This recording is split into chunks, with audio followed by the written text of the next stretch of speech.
Hey everyone. Hi. Hope you guys can hear us. Thank you for joining us this evening. Yeah. Hi to my mom and dad. Lou and Melody as well. I see them commenting.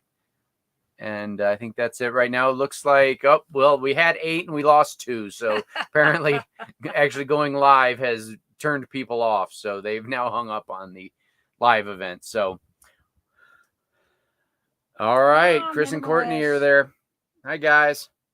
All right. We're going to give this just a few seconds. I want to welcome everybody on this wonderful Sunday evening. Yeah. All right. Melinda's there. The Austins are here. They're right next door. Oh, Cody's here. Excellent. Oh, hey, Cody. Hey, Ranger. All right. Everybody's rolling in now. Let the floodgates open. Carrie Cooper's here. Hi, Carrie. So I'm assuming because you guys are commenting that you can probably hear us. So if you can't, let us know, please. So we are live here to celebrate our 3 years on the road. 3 years. We've opted to do it inside tonight. One of our kitties is with us. Michelle's got Nico here. He's been sitting between us here on the couch. Hey, Wandering. Wandering Sorority. Yep. Melody's saying hello to Aiden. So we are here to celebrate our 3-year Nomadiversary. All right. Melinda remembers Kyle's 5-year plan. That is very true. June 22nd, 2020 is when it was supposed to officially end or start. But we delayed it a few months because of COVID, but we'll get to that down the road. So we are coming to you live from just outside Steamboat Springs, Colorado. And we've been here. Basically, we're going to be hitting our 2 weeks on, well, what will be Wednesday. We'll be gone by Wednesday, but we are excited. Oh, Stacy and Gary are here with the puppies. We are going to be heading out on Tuesday morning to our next location, which will be announced in the future. But we're excited. It's a place we spent like 1 day at a year ago with our friends Norm and Sandy, and we had a blast. So we're looking forward to going back. We're going to be traveling with Sean and Lauren. They're actually heading out a day ahead of us to break up the drive because it's about a 5-hour drive from here. Yeah, it's going to be a long travel day. Yep. Oh, Susan's here. Hey, Susan. Hey, Susan. So that's the current plan. But yeah, we are still here outside of Steamboat Springs. And for those of you who may have already got a chance to watch our video we released a few hours ago, we kind of gave a rundown of all the events that have been going on since we've been here. And it's been kind of exciting to say the least. We had some obstacles on our travel day. And then we got to what was going to be a nice site. And before you knew it, we were run out of that nice site by little rodents. Yeah. So, and thanks to Cody, the connected camper here, he's the one that kind of was with us and discovered the issue when he went in to get some oil change. So I won't spoil everything in the video because I hope if you haven't had a chance to watch the video, you will. So, Michelle, what are you looking forward to discussing tonight? She loves when I don't tell her what I'm going to ask and I just throw it on her. No doubt. I'm not a good ad-libber. I guess hopefully we'll have some questions to answer. I know we've got a few already. So I guess just answering those. That's always fun to do and to think back on our 3 years on the road. Hard to believe it's been 3 years. But you know, they've been good. It's been good to us, and hopefully that will continue. First question I'm going to answer is, why are the Seahawks pass defense so horrible tonight? I don't even want to talk about it. This kind is football. It's been on all day long. And for me, that's like my sleepy time. And it was on all day yesterday, too, as I watched the Buckeyes in Toledo. And then that's when I do my napping. So I do my best napping during his football games. Sean and Lauren are fans of Alabama. So we watched the game last night and celebrated I celebrated the defeat of Alabama, which I will always do. So go Texas, even though I'm not really a Texas fan. Oh gosh. Chris is saying go blue. I wonder if you can kick people out of the chat. We don't talk about that team up north. And the Packers, my gosh, the Packers played really well tonight. So yeah, if you've got questions, please put them in the comment section. A couple weeks ago, we put out a feeler and had a few people submit questions on our Facebook page, on our community post here on YouTube, and on Instagram. So I've taken screenshots of those. So we're going to answer those. In years past, what we've done is we've had kind of a talking head video that we actually just released, and it wasn't live. Marley, no chewing on the cords. See, it's already started. We're 10 minutes into the live event, and Marley's already causing havoc. Yeah, he's over here chewing on the cord that connects the camera to the computer. So we've done talking head videos before where we've done like our favorite campsite, our favorite destination, the thing we missed the most, but we wanted to change it up. We still may answer those. I see, Nomadic Midlife is here. Can't wait to see your rig when it's finished. I saw your most recent post a few minutes ago when you were working on the fiberglass. So they asked, what is the must-have? I'm going to write some of these questions down as they come so I don't have to keep scrolling. Yeah, well, Susan asked one earlier. I don't know how to move. Well, she also said go Blues, so we just ignore questions from people who vote for Michigan. Go Pack. Go. Yeah, Susan asked, and Susan, good job on Over the Edge that you did. Oh, yeah. Friday. Great job. She says, are you wishing you had a larger camper or good with what you got? I'm going to go ahead and answer that. I really like what we have. I think Kyle did a great job when he found this camper. I think it's the perfect size. I think in the future, we would like to go a little bit smaller, but for now, we love it. We absolutely love it. Storage is good. And it's gotten us into some small places to camp, and I know the modifications that Kyle's made on it has just made it even better. Would you agree? Yeah, I think so for those of you who may not have been following or may not exactly know or are newer to our channel, we've got a 2018 Keystone Outback 240 URS.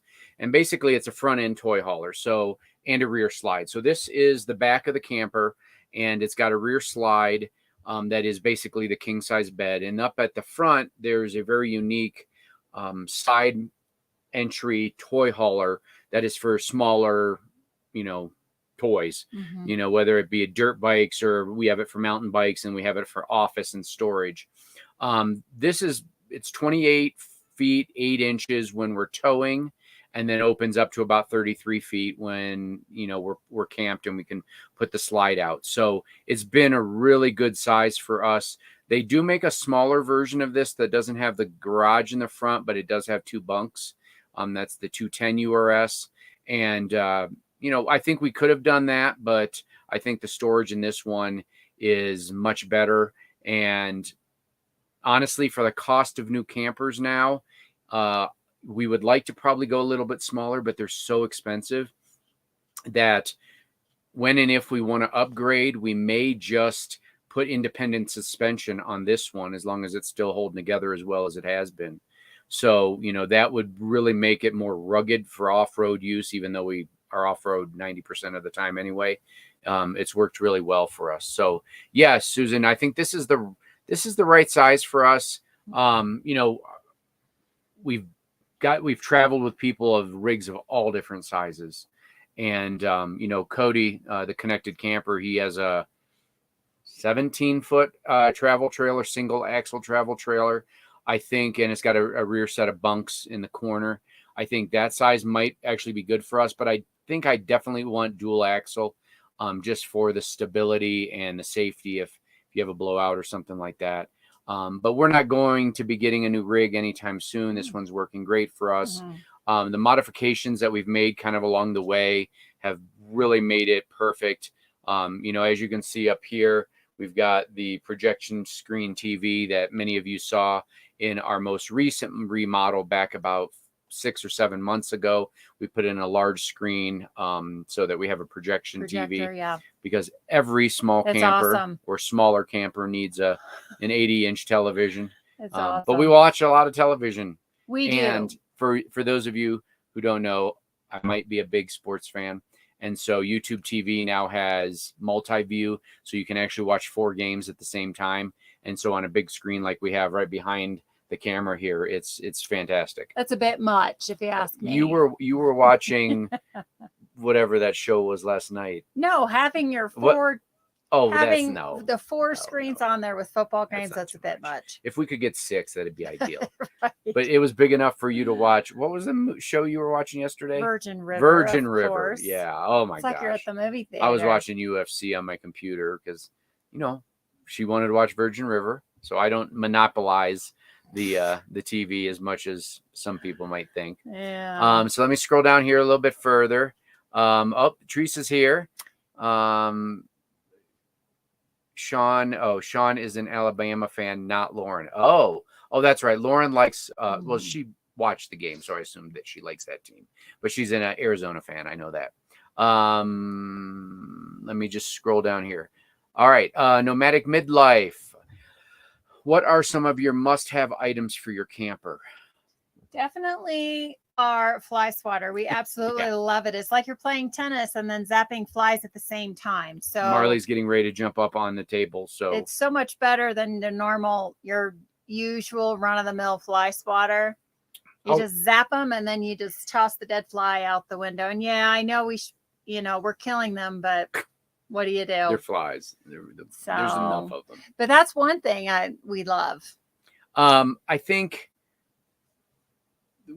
because we boondock so much and are very rarely hooked up in campsites, the addition of the composting toilet was really, a huge upgrade for us because it saves us so much water. We're just getting ready to close in on our 2 weeks here. And, we're just getting close to filling up the tanks now because we don't have to use a bunch of excess water.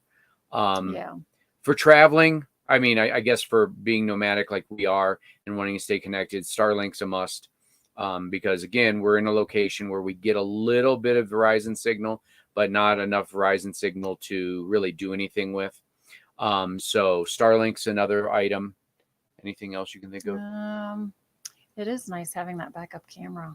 Marley's going to sit on my head here if I let him. That's what he's going to do. No, he's going to walk away. He doesn't like it when he's called out in attention. I like having the backup camera on travel days for Kyle. I think that helps a lot. I love it. So of all your, I need to start kicking these up onto the screen. So of all your gadgets purchased as you got on the road, you'll be one that was not needed? One that was not needed that we bought? So number one is the zero gravity chairs.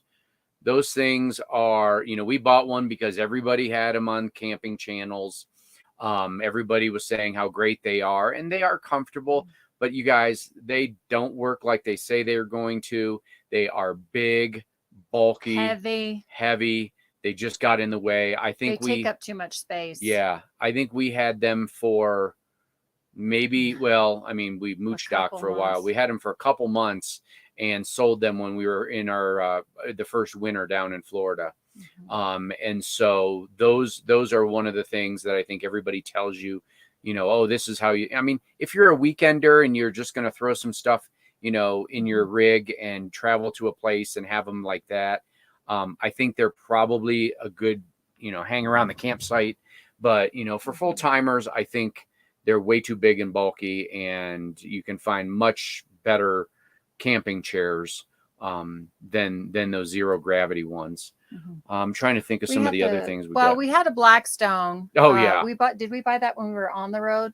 No, we had it before we left. Yeah, we had it before we left, and we brought it along because, who doesn't like to grill out? Well, sometimes it just, you know, you use it and then you're like, oh man, I got to clean it, you know, so it's ready for next time. And kind of got to be a hassle. So we we use our air fryer like every day, every night for dinner. It's just simpler for us, cuts out a lot of the cleaning process that comes along with the grill. Yeah, now our friends Sean and Lauren, they use their Blackstone almost exclusively to cook on outside. So do Rick and Teresa. Yeah, they're great at it. But for us, it just you know it I don't know. It was just too much work to clean it and put it away, or clean it so that the bears don't come and take the grease pan and everything if you leave it out. And we even know somebody who he's not quite full time, him and his wife, but when they go out, he has like 3 girls that he takes with him. And he's not on here tonight, so we can talk smack about the fact he was 2,200 pounds overweight when he got his rig weighed at the Escapers rally. But he likes grills. Yeah, he's got 2 huge kayaks that are pedal kayaks. I mean, he's got that thing weighed down. That's why he drove out to Kansas to get new suspension. So yeah. Sorry, Jim and Michelle, but you did make the live event, even if you're not here. We love you. Susan says putting in this love seat was a great decision, and I agree. I actually get to sit like it because they're both lazy boys, but they're connected, and I love it. Whereas the first 2 years on the road, I was sitting on the sofa, which is fine, but it just gets old after a while. You want to kick your feet up. Yeah, it's much more comfortable. This originally right where we're sitting, for those of you that don't know, was a dinette. And then right across behind the computer was a jackknife couch. And so this dinette, we ripped it out before we even hit the road. We had 2 different lazy boys here, but again, the couch wasn't super comfortable to sit on, and the lazy boys. Well, there was one lazy boy and he got to sit in it the majority of the time. Well, right. But we've had 2 different types. Yeah, we've had 2 different types. Yeah. So this has been a much better investment. I mean, it's a little more cumbersome on travel days, but again, we don't travel every 3 days like some folks do. So, I think this was a good addition. But if I can think of anything else that we bought, before we hit the road, well, we bought one of those little washing machines that you see that people have that kind of just they fit in your shower, and they've got a wash side and a rinse side, and they work well, but again, they use about 5 gallons of water to do a whole series of one wash, and you're only washing probably 6 or 7 items total. So we ended up getting rid of that, and we just go to the laundromat. Yeah, I don't mind going to the laundromat at all. Yeah, it gives her a chance to get away from me and, spend some alone time at the laundromat with random strangers. Exactly. Or our friends, because, a lot of times she's going in. She's been going in since we've been traveling with Lauren and Sean quite a bit. She's been going in with Lauren and in doing laundry that way. So, do you spend more time watching football or RV related YouTube channels? I think it's a tie. I don't know. Football's really only on 2 days a week. RVs related RV channels is on like but if you add on your cage fighting, what else is there? Cage fighting, and is that it? Well, as far as sports is concerned. Yeah. I mean, yeah.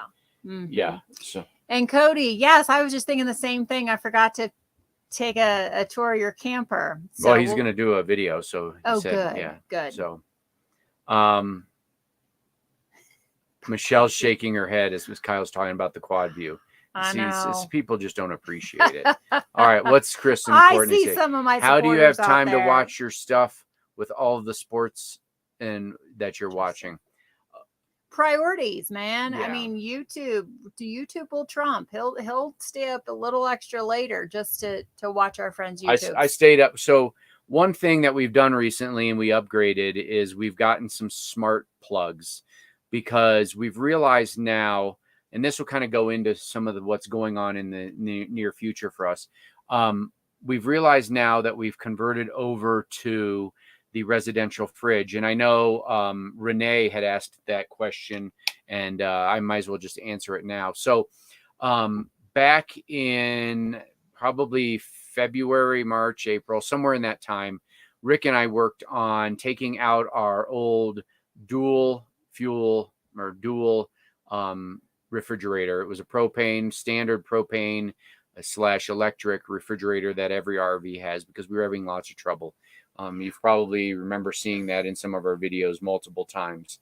And so we replaced it with a residential refrigerator, and we just wire it to and have been powering it off our 3,000 watt inverter. So because the propane refrigerator took so little electric, we've seen a drop in our ability sometimes to keep our batteries charged, in part because we're getting later in the season where the sun isn't quite as high in the sky every day. And we'll have to use this one to roll it. And then we have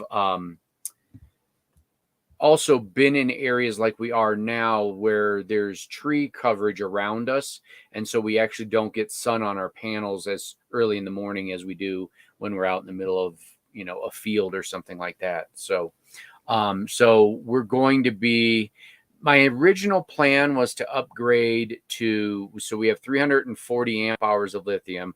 I was going to take those out and sell them and then upgrade to 600 hours of lithium. But we've decided now, because that's a pretty costly investment, it's probably about another $2,200 for those new batteries. We've decided that we're just going to put additional solar up on the roof and see if that will compensate for some of our additional power usage now that we've got the residential fridge. So we just ordered yesterday 200 more watts of solar. We were going to do 400, but I realized that the solar charge controller we have caps out at 800 total watts. And so if I put 1,000 up there, it's not going to work efficiently anyway. And in some ways, according to some websites I've seen, it actually can damage the solar charge controller if you have 1,000 watts trying to run into it, even though it's capped at 800. So we're going to go with 800 right now, see how that goes. And if we want to add those 2 additional panels to bring us to 1,000, I'll probably just get an additional small solar charge controller to run those 2 exclusively, or maybe split the array so that I have 400 from the back and 400 from the right or from the front running down independently of each other. That way, if they're shading and stuff, it's not impacting them as much. So, but yeah, so we're going to be doing that. And that's going to be in an upcoming video. I'm hoping to get those new panels here next week when we get to our next destination. So, yep. Chris and Courtney say they love their electric fly swatter as well. Do you set up your Starlink every new campsite, or is your dish converted to a flat mount? Okay. Michelle, you want to answer that? Do we set it up at every new, or is it converted to a permanent flat mount? No, we set it up each time. Yeah, we take it down. I'm surprised she's wanting to answer this. Oh, you just answer it now. Yeah, we take it down. Like, we'll be taking it down probably Tuesday morning as we head out. And then, we put it away. And then when we get to our next spot, we set it up outside again. Yeah, we haven't done anything with the flat mount. And part of the problem, or I guess for those of you out there with Starlink, if you haven't seen already on Mobile Internet Resource Center, I think it might be October 1st, or maybe it was already September 1st. The Starlink is now going to disable the using it in motion if you're going more than 10 miles an hour, unless you have the $250 a month membership or the bigger, more expensive $2,500 dish. So, yeah, so we've not tried flat mounting it. We found great success with just setting it on the tripod on top of our slide and doing it that way. When we were at our last location at Red Feather Lake out near on Laramie River Road, if you guys watch those videos, I had actually put the Starlink on the pole and then attached it in the back corner of our rig. And then I realized that during parts of the day, it was casting a shadow on the solar panels. So it was killing some of the additional power that we could have been getting. So I've now, I mean, I have the pole if I need it, but I found best success at just setting it up on the roof. It's a good question. Yep. Let's see. I feel the exact same way about the Blackstone. Okay. Let's see. Same. Love the air fryer. Air fryers are amazing. Yeah. One of the kind of the caveats with our air fryer right now is, because it pulls 1,500 watts of power pretty much the whole time it's running, or when it's clicking on and eating up. We've opted just to run it off of our generator and not try to run it off our inverter. Our camper is not wired. All of our plugs are not wired to our inverter. So we just have a inverter directly underneath where the old couch used to sit. And so we just plug extension cords or whatever we want into that to power things. And early on, when we were trying to power something, I think it was the microwave back then, or maybe it was the other air fryer that we used to have that sat on the counter. We had fried one of our electrical lines because I don't know if it was undersized, or I think the fuse may have been loose. And so for us, we just start the generator up to run the air fryer, and it gives us an opportunity to charge the batteries a little bit more too, since we've been, needing more power demand. Yeah. So each night our generator comes on for around dinner time. So people we camp with, they know Shores are having dinner. Ed says hey guys, hey, how are you, Ed? He loves the kitties. Yes. So Marley is now laying down here, calm down, and Nico has, I don't know, gone off somewhere. Yeah, they might, the other three of them might actually be up on the bed as well.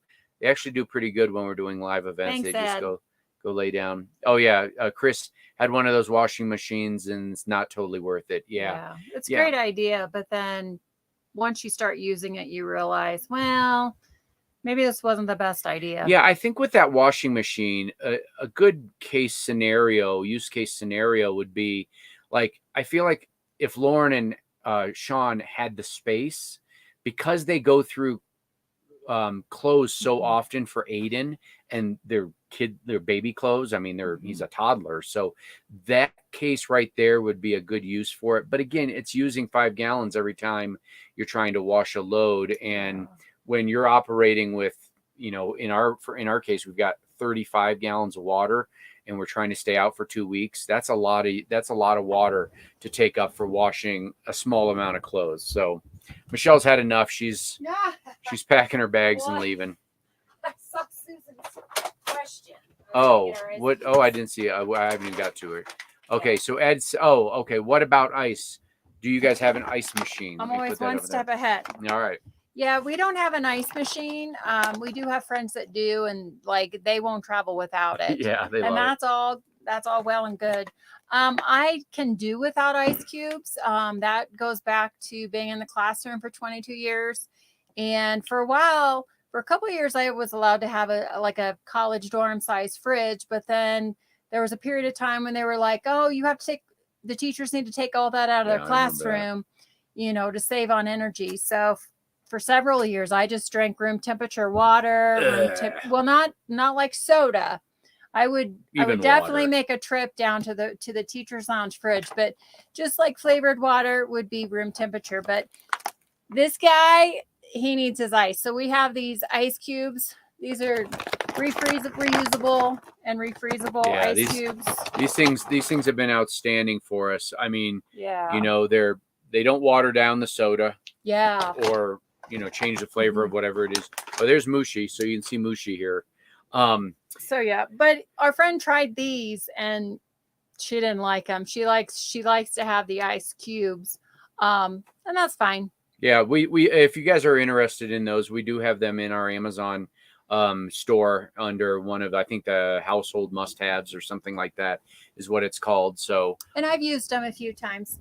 And they do. They keep your drink cold. Yeah, they work well. Especially, I love putting them in my water bottles on a hike, because I hate drinking like warm water after a hike.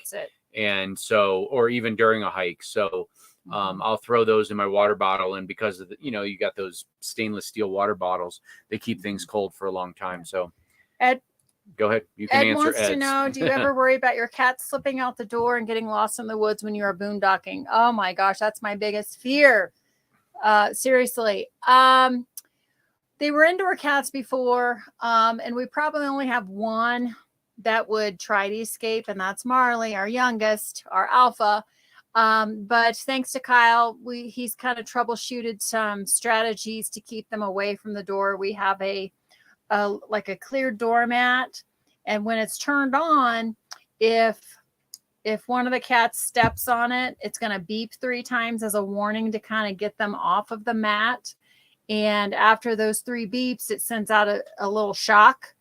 So they get shocked, and then they quickly learn. They don't go anywhere near it anymore. Yeah, they don't go anywhere near it. It kind of sets up like a perimeter, and they know, well, it's not even turned on anymore. We haven't had it turned on in probably 3 weeks. Yeah, so they've been trained. Yeah, they still stay away from that electrical mat. That has helped a lot. Yeah, and Marley's the one that he's gotten out several times on the road. I think the first time that I remember, we were down in Florida, and my friend James and Andy are hanging out with us, and James says, "Oh, look, there's a cat over there. It looks like yours." The son of a gun had gotten out, so he had learned how to open the door. So the nice thing from Marley, though, I mean, he's gotten out probably 5 or 6 times, I would say, but he usually primarily will just run under the camper and roll around in the dirt. He doesn't kind of run off into the woods. He did one time only once because we were around a bunch of cows that were free range cows.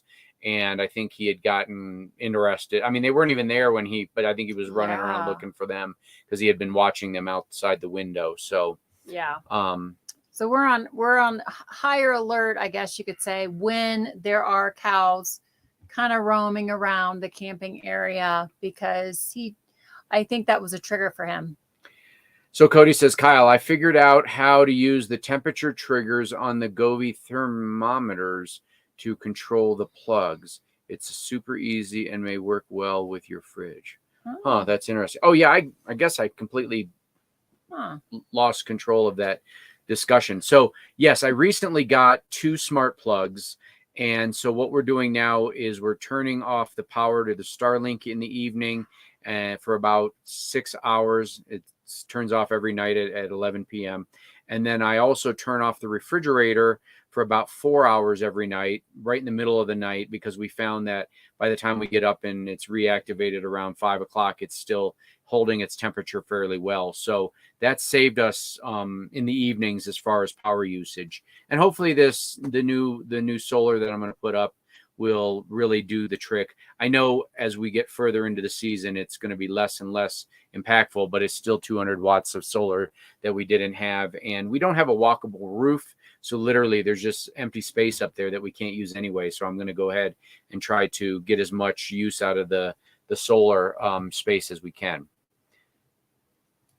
Sean has a question. The Austin's Travel. What is the biggest mistake you've made or lesson learned since being on the road? Because we don't want to don't be a Sean moment. Yeah, if you guys have seen the last 2 episodes, the one that got released tonight and last Sunday, Sean for me has been the use case of what not to do in many cases, because he doesn't have as much experience with RVing as us yet. And so I've had the opportunity to help remind him of some important things. For example, and this didn't even make the video, he's got a travel trailer, folks. And you know that after you put the travel trailer on the ball, you clamp down the hitch and then you put your cotter pin or whatever you want to call that through there so that the latch doesn't come up. Well, he's been traveling for a year and a half and has never had one of those days. Nobody ever told me to put a pin in there. So he's been traveling with that thing basically free to kind of open the latch to open up if he hit a big enough road or bump and just pop off the trailer. So, but yeah, so you're going to see another Don't Be a Sean in an upcoming episode, not only from tonight, tuned. And he'll be making another appearance next Sunday when we talk about the importance of greasing your wheel bearings every 6 months, not every 18 months. So, so for us, what is the biggest mistake made, lesson learned? Well, we had a big doozy of one before we even hit the road. We were Yeah, I was thinking about that. at Huntington Beach and South Carolina. Yeah. We were packing up to leave, and it was time to bring the slide in. Well, we're both standing inside the camper. That's mistake number one. We were bringing the slide in, and all of a sudden it's coming in. We hear this big, like, cracking sound, and I stop, and I was like, oh my gosh, what was that? Well, as we both walk outside to see, we have a compartment outside. It's directly under the slide, and it was left open. Yeah. And so it was, as the slide was going in, it was starting to bring that compartment out of its like placement. It was ripping the door off of the storage compartment underneath the camper. And I mean, this literally was probably our first, that was probably one of our first trips with the RV. And thankfully he was able to jimmy rig it so the compartment door would close so that we could travel. We were only going to travel a couple hours and then stop somewhere.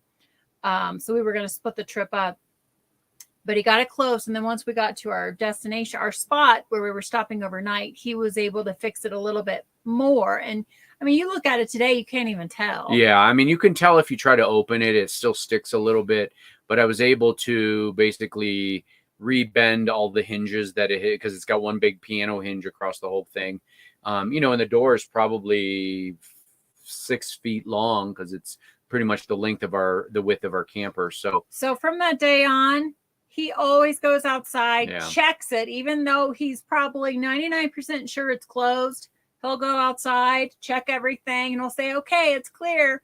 And I'm on the inside, and I push that button, and it comes on in. So yeah, highly suggest if you're traveling with two people, one person's watching the slides as they come in, regardless of what your situation is, just to keep an eye on, how it's coming in, if it's coming in straight, if it's, if there's anything, a tree branch in the way or something like that. But yeah, that was a hard lesson learned, but hopefully, luckily I was able to fix it, and it's held up through this time. I think the other biggest mistake, I can't really think of.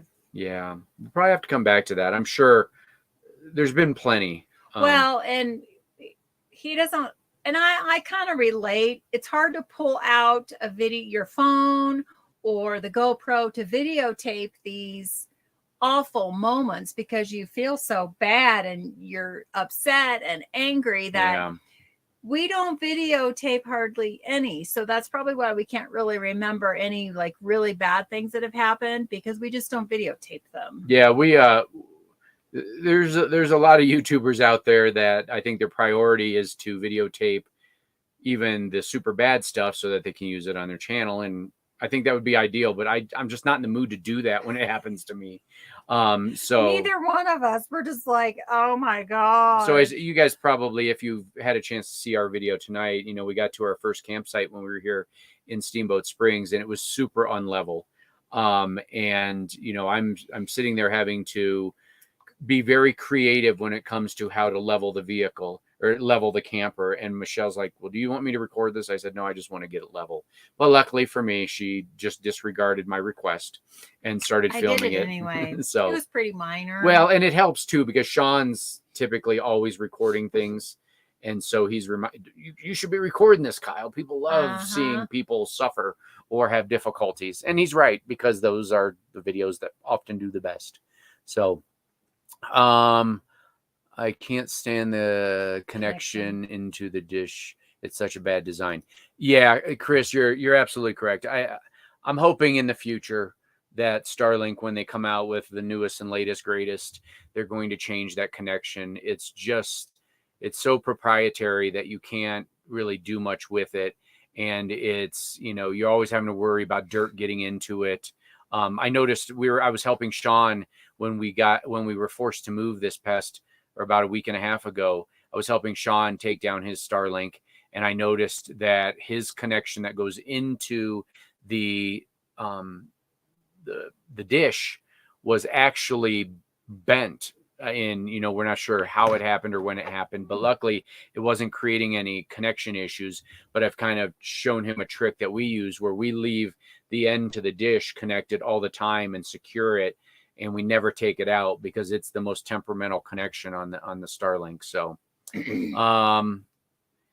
yes, the cubes are on Amazon. If you go over to thewanderingshores.com, there's along the top menu, there's a link to our storefront, and the cubes are in there in our storefront. And again, if you shop on Amazon and can use our affiliate link, that would be absolutely fantastic. It doesn't cost you anything, and it gives us a little kickback from Amazon for sending you their way.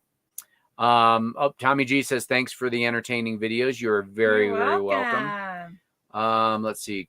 Chris says, you can set the Starlink to go off to sleep. Yes, we do that from 11 to 7. So here's, you're absolutely correct. And I think Starlink added that maybe 6 months ago, the ability to put it to sleep. But what I've decided is that when you put the Starlink to sleep, it also doesn't allow, it basically turns off the internet use. So for us, it's still using power, even though it's not using any internet or not pulling any internet through it. I was hoping that it was just going to reduce it and put it in like a sleep mode, but you're still getting internet connection, but it doesn't do that. So because of that, I just pull the plug on it. I just set it up to disconnect every evening at 11, and then have it set up to automatically repower on around 5 a.m. Which is kind of the earliest that we might do that. So, so, never mind. Cody answered. Yeah. So Cody, sorry, Chris, I'm a little slow here on the questions, but yeah. So Cody answered that. Yeah, it lowers the power usage, but not significantly. So for us, just killing the power since it's not allowing internet to come through. All right. Sean and Angie are here. Welcome, you guys. Nice to see you. I hope, Sean, your singing voices come back in your newest and latest video. I'm looking forward to. He lost his voice. He told me that the other day. So that's why in part he's not had a lot of like long form videos recently. So. Susan. Yeah. In Huntington Beach. I know you were our neighbor. Yep.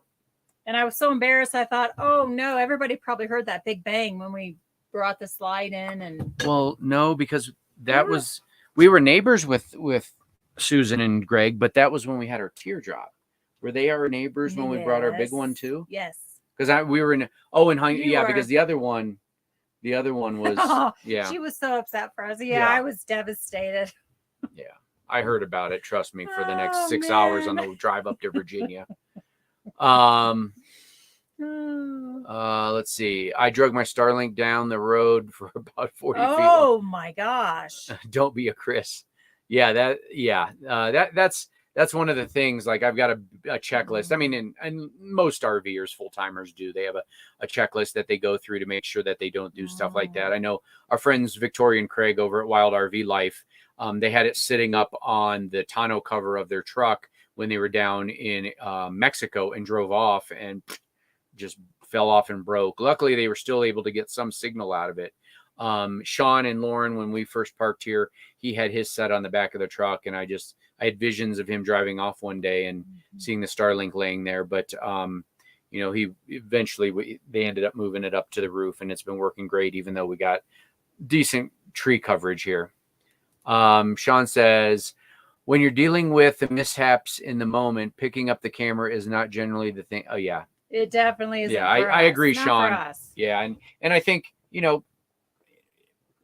some ways it's probably hurt our channel a little bit, because if you see kind of what performs outside of our campsite reviews, and when I almost died because the alligators ate me in Florida, outside of those videos, the ones that we tend to have the highest viewing is problems like when we got run out of Pagosa Springs because number one, because we were parked illegally, and then number two, because of the wildfires. So people like seeing that kind of stuff, and it's just not the first thing that I think about when I am in the crisis at the moment. We also film 95% of our stuff on our GoPro. So unless I'm purposely knowing I'm going to videotape, or film, I typically don't have the GoPro with me. Yeah. And so picking up the camera or picking up my phone and recording it that way is not necessarily my first thought. Yeah. Though, like Sean and Lauren, Sean does a lot of his filming on his iPhone. And so he's always got that with him. So he's kind of much more accustomed to having it there in the moment. So. And Chris from Minimalish agrees with us. Yeah. When you're frustrated, it's just very hard to be. Well, I'll give you a perfect example. Present in front of a camera. I'll give you a perfect example. We got a chance finally to meet in person with Chris and Courtney when they had just hit the road coming down from California into Arizona at the beginning of this year. And he was having some routing of the tanks and the gray tank issues. And he was laying under his camper trying to fix it. And there was a crack in it, and the gray tank just unleashed on top of him. And neither of us had our cameras going. It was unfortunate because it just wasn't the first thing in our mind. But I guarantee it would have been a fantastic video. I mean, for us, maybe not for Chris as he's laying around in the gray tank sludge. But all right. Hi there. Hey, Mary, how are you? And Daleville Campers are here. Oh, hi.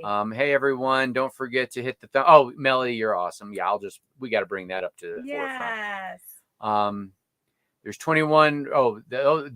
Sean and Angie put that too. All right. Ed says, thanks for answering about the cats. Actually, it's me, Vicky, asking. Oh, Ed's wife. All right. Hey, Vicky, sorry. I was worried about them getting lost and cool. Love the mat. Sounds like a good idea. You're all taken care of. Yeah. So we've tried several things with the cats. I tried creating it as hard as it could be to get out of the screen door, which has made it hard for humans now. But we also had what's called a scat, and it's a can of compressed air that has a motion sensor on it. So we set that up on the cat counter because that's how Marley does it. He gets up on the counter behind the stove and then just starts hitting at the door. And so anytime he walks up there and the scat is there, it just blasts him with a puff of air and scares the living crap out of him, and he jumps down. So, Yeah. Our RV Vision Nomadic Living says, I deserve some joy after getting under that waterfall. Yes, that water was super cold. He said Angie would never get in there. Said it just felt right that day. My first attempt, I had worked that morning and just needed an extreme break. So it worked really well for that afternoon. And then the second time I was bound and determined to get a little bit closer to the waterfall. It was easier the second day because the sun placement was different. So I could actually see the rocks I was stepping on. Plus I had shoes because those rocks were slippery. Listen, if the fans want you to break a toe, you break a toe. No, I'm not breaking a toe. And I need shoes and I need to see what I'm stepping on. Because the second time we went with Lauren and Aiden too, the water flow was down a little bit. So the water falling off the waterfall wasn't quite as far out. So it was hitting the rocks in a different place. So it was also a little bit easier to get in. But yeah, apparently from the comments, you did a great job. And my critical evaluation of it was over. Counted. All right, I agree, but Fred was combat camera. Oh, I agree, but Fred was combat camera, and I have to remind that I was not. Oh, I don't know what that's the terminology I'm not familiar with. So, all right, Vicky says, Vicky here, what's the scariest wild animal encounter you've had, and where did it happen? Well, by default, it's going to be me kayaking down the Withlacoochee River in Florida, and in an inflatable kayak. It was just a series of bad decisions. It's actually our most popular video. I think it's over 10,000 views now. If you guys haven't seen it, please go and watch it. It's, you can see the sheer terror as I'm paddling through there. But outside of that one, we really haven't had any scary wild animal encounters. Yeah, we've seen some bears, grizzlies and black bears. A couple times that we've seen them, we've been in our car. Yeah, not walking or on the trail. far enough away that they were way off in the distance. They weren't really close. We've seen a lot of moose lately, but nothing that has been aggressive towards us in any way. No. We saw Cudamunga. Is that how you? Coatimundi. Yeah, Coatimundi. Monday or something like that. It's like a little raccoon thing. It's kind of cute actually, but it wasn't aggressive. It was just running around playing. But yeah, I don't think.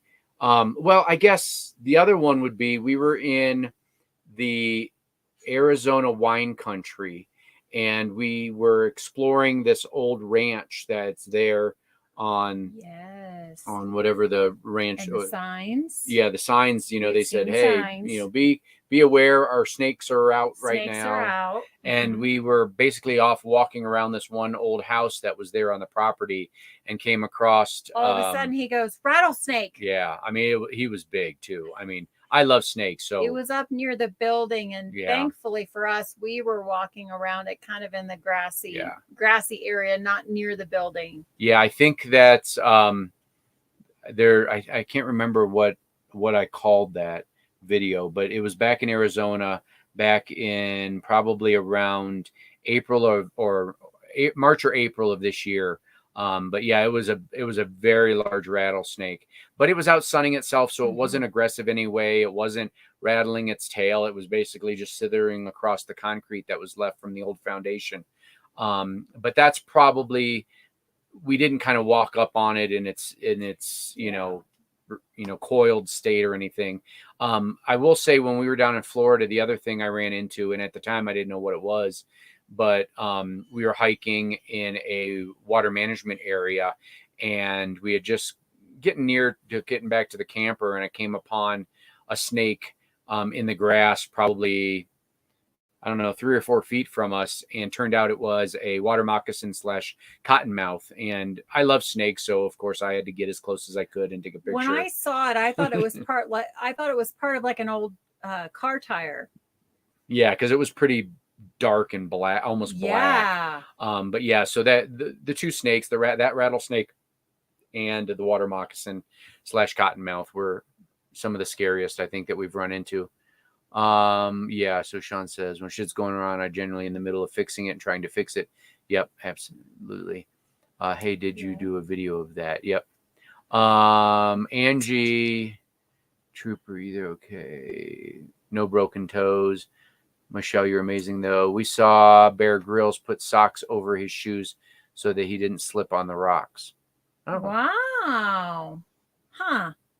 Well, no. Well, Bear Grylls does it because that guy's awesome. Have shoes. But my first attempt with the waterfall, we had no idea there was going to be a waterfall. We didn't go prepared. Yeah, we didn't go prepared for that waterfall. So, and but interesting, socks over shoes. Okay. Yeah, and as you guys saw in that video last week, I've jumped in. That waterfall was cold, but it's nothing compared to like Kolchak Lake cold. I mean, it was like 42 degrees out that day we hiked up to Kolchak, and that water was close to 32 or 33 degrees. Yeah. And then when Norm and I jumped in the Gunnison River, that water was absolutely freezing last year as well. So Mary you got a buddy in Mary. She likes non-poisonous snakes. Oh no, see, I like poisonous. I like non-poisonous. I had 2 snakes as pets prior to Michelle and I meeting. I had a boa constrictor, whose name was Damien, and I had a ball python whose name was Spike. I had him for probably close to 20 years. But I had to adopt Damien out. He was getting too big, and Spike ended up dying after probably about 15 or 20 years, I think. So, all right. So let me look real quick. There was a few more questions that people submitted from our Instagram and YouTube channels. Michelle, go ahead and share any other additional information you want to with them. Okay, good answer. I don't think I have any. So, Well-Traveled Life asked us about 4 weeks ago when we posted this, the hardest drive that you've had. There was that bumpy road when we were that was in Tombstone. You're talking Tombstone, right? No, I'm talking that the Interstate. Remember Oh, when we left Florida, we oh, were going through Alabama, that's number 10 through Louisiana. Louisiana. Interstate 10 is horrible. I think they built it on waves and just left it like this. So you literally bob, especially pulling a travel trailer where, you know, you're getting that extra movement in the truck. That's a horrible road. But that'd be horrible for driving in a car. Yeah. You know, we had a 10-mile washboarded drive back to our boondocking spot outside of Tombstone. And then the other bad road, and you can't do it anymore because idiots have gotten it shut down because of poor camping habits. But over in Sedona, yeah, see, Cody says I-10's the worst. Sedona, we chose to camp about 8 miles back, and that road is just super rough. I mean, it's so rough that it prevents you from really wanting to go into Sedona sometimes because you know you have to drive out that horrible road at 3 miles an hour. So, you know, so, but yeah, so I think the other road, and I don't even know what road it was. We were driving from central Utah to northern Utah, and we were going to that campground that we stayed at out west of Vernal, and we got on this. I didn't know the elevation was so significant of a climb, and it was really struggling. The truck was really struggling, you know, to get up that mountain pass. And I don't even remember where it was. It was in northern Utah. I remember that, south of the Wyoming border, I think. But yeah, that was a struggle. But we do a lot of scouting if we can. If we're going to a location that's close, we're going to go scout it if we can, or just getting feedback from the internet or knowing other people who have traveled a certain path. That's huge. So, that's a huge key piece when you're looking for boondocking spots. So some of the other questions were submitted by Melody and Lou over at Living Our Dream Now. Favorite place to get a date shake? Of course, that's going to be Yuma, Arizona, Yuma. With you guys. Best restaurant you've been to? Ooh. It's hard because we don't really go out to eat that often. We don't really go out to eat that often. Now, the place we went with Rick and Teresa, and we sat outside and then we moved inside. That was outside of Pagosa Springs. Okay. Yeah, there was a place there, but in Ouray. Oh, yeah. In Ouray, Colorado, there's a great place. Do you remember the name of it? It was a deli. Yeah, something deli. It was a blue building. Yeah, it's in our video of Ouray that we just put out recently. That's probably our favorite. That was probably the best hamburger I've ever had. So good. So yeah. We would say those two places. Yeah. Yeah, we'd have to get back to you on the exact name. So you know. She said, when is Michelle going to do the polar plunge? That was 4 weeks ago. So You have your answer. Done and done. Scariest moment. We already kind of talked about that. Obviously, I think for me, it was the crocodiles or the alligators down in Florida. How much basic solar batteries do you need for a 12-volt fridge? That's what Renee, and we talked a little bit about that. We don't have a 12-volt fridge. Our friends Sean and Lauren do. And they have a house battery that is 220 amp hours, but their power usage is much less than us. So I think probably if you're going to have a 12-volt fridge, you need to have at least 300 amp hours of power. It really, I guess, determines how much space you have for solar up on the roof, because that's the biggest, you know, determining of how frequently you can refill your batteries. But I'm not sure if Renee's on tonight, or if she's watching this on a replay. Well, if you are headed to Ouray, either now or in the future, thanks to the Austin's Travel, we ate at Timberline Deli in Ouray. All right. Yep. Shout out. 2 thumbs up. Yeah, that was really good. Just don't go 5 minutes before they close, because we did. The owner's kind of a snarly guy about that. We didn't realize we didn't know they were due to close. But yeah, it was a very good experience. Go ahead. Let's see. That right there. What? Are there any hikes? Oh, that's Melinda. Are there any hikes that you underestimated the terms of difficulty. I will say there are hikes that I thought were going to be difficult and weren't as difficult as I thought they were. For example, Angel's Landing in Utah. I mean, it was scary, but I felt more sturdy in Angel's Landing with the chains than I did when we went with Rick and Teresa, or with Rick over to Picacho Peak, because they use aircraft cable as kind of the guiding handle, and your hands are super slippery on that stuff. It's just not as you can't get as good of a grip on it as you can with Angel's Landing. Kolchak Lake, for being like the Instagram picture, that hike was pretty hard because most of the elevation is right at the end, and it's like a 2,200 feet in elevation hike. And so, you know, for the first, because I think it was 11 miles for us, or 9, I think, I don't know how they measured 9, but it was 11 for us. And we didn't get lost, even though we tend to sometimes. Like the last 2 or 3 miles of the hike out of the 6 or 5 is like a steep up climb, bouldering. And so that hike was a little more challenging than I think we expected. And, you know, sometimes it's just about the elevation. You know, a hike, you know, I went mountain biking, and you might have seen in the last video that we released today, I went mountain biking twice here, and one of them was about 1,200 feet of elevation, which was a lot for a mountain bike. But the other one I did 2 days ago was like 600 feet of elevation. But because you were at 10,000 feet, even though we've been accustomed to this elevation for pretty much the whole summer now, it still takes your breath away. So, yeah. Good question. All right. And then, what is your favorite RV hack was the last question that was submitted online from Alan and Lisa. RV hack. I don't know. We're just kind of looking around here to see if we can figure that out.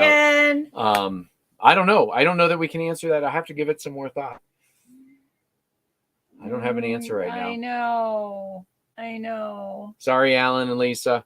We'll have to get back to you on that. Your question was so good. We don't have an answer. All right. So, So Sean says we have 206 amp hours and the 12-volt residential fridge, and they use minimal lights. Oh, big TV. Yeah. That is true. This hack for the TV is probably, you know, I mean, for an RV, it's really, you know, there's no way we'd have a big screen TV in any other RV. I mean, for those of you guys that know, we used to travel right up there is where our television was. And it was, I think it was 24 inches. We now have 80. So yeah, it makes a huge difference. And it's super easy to take down. We take them down on travel day. You just lay the projector screen on the bed. Yeah. Take our projector down. And if we didn't have the rear slide, we probably wouldn't even have to take down these things. We could just secure them a little bit better. But because the slide comes in and would hit the 2 items, we do have to take them down. So yeah. The connected Cody says, that's the best stack. Thanks, guys, for bringing that up. So yeah, we're gonna wrap up. We'll let everybody get back to doing what they're doing here on a Sunday evening, the first evening of football. Go Browns! Good victory today over Cincinnati, Indianapolis, and Seattle.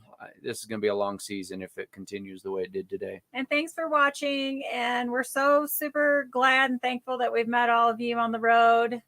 It's amazing. Don't forget, if you're on here and you don't get our newsletter, send us an email at thewanderingshores2020@gmail. I'll put that up on the screen, and we'll be sure to add you to our distribution list. We do a newsletter updating you on our upcoming video releases and what's been going on more real time every Sunday. But we're kind of caught up. Like the video that came out tonight, I edited yesterday, so we're pretty much real time now for our videos. So there is a video coming out this Wednesday, so we hope that you'll take a look at that. That is a campsite review video What we've started doing, as many of you know, we've started doing our campsite review videos or our searchable videos, like our, generator review and stuff on Wednesdays, and then more of the fan videos, what's been going on in our life videos.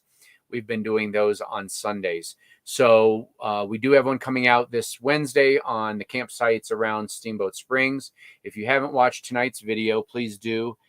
We run into all kinds of trouble, and we have to buy new RV equipment here, or new RV accessories, because we drug one of them down the interstate on our way here. And then we also got run out of our first boondocking spot because we had some rodents taking over. That's and, right. For those of you guys that know, rodents and campers do not go hand in hand. That is for sure. So thank you, everyone. It was great seeing you. We'll see you in the beginning of October. And we honestly have no idea where we'll be. So we'll keep you posted then. Bye, everyone. Bye, guys. Thanks.